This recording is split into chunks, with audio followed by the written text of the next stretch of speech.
আজকে আমি ঘি বানাবো। এই পদ্ধতিতে ঘি বানাইলে একদমই কষ্ট হবে না আপনাদের। আমি যেভাবে বানাচ্ছি ঠিক আমার ফুল রেসিপিটা দেখবেন।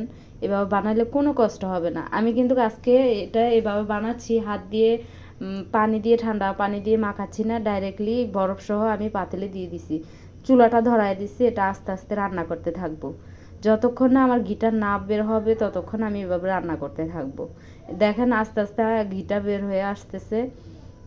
এই যে নিচে নিচে এটা পাতিলের নিচে একটু লেগে গেছে, আমি এখানে ছিলাম না একটা কাজে, একটু অন্য জায়গায় গেছি, এদিকটা পাতিলে লেগে গেছে, তাই আমি পাতিলটা চেঞ্জ করলাম, কড়াইতে নিয়ে নিছি।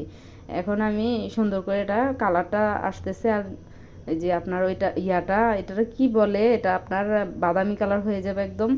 এটা খেতে কিন্তু অনেক মজা, কিন্তু আমি খেতে পারি না। এটা দিয়ে কি করা যায় অবশ্যই আপনারা একটু কমেন্টে জানাবেন কি করা যায়। আর এই যে আমার এটা হয়ে গেছে, দেখেন চুলাটা কিন্তু অলরেডি বন্ধ করে দিছি, কারণ এই গরমে এটা আরও কালারটা চেঞ্জ হয়ে যাবে, একদম বাদামি কালার হয়েছে। আর ঘিয়ের গ্রানেতে আমার পুরো ঘরটাই মানে গ্রানে ভরে গেছে। খুবই ভালো লাগতেছে নিজের হাতের ঘি, মানে কি বলবো। এই যে ঠান্ডা হয়ে গেছে এগুলো, আমি এখন ছেঁকে নিচ্ছি। ছেঁকে আমি একটা জেলির ডিব্বাতে সংগ্রহ করে রাখতেছি, কাঁচের ডিব্বা। এটাতে দেখেন কতটুকু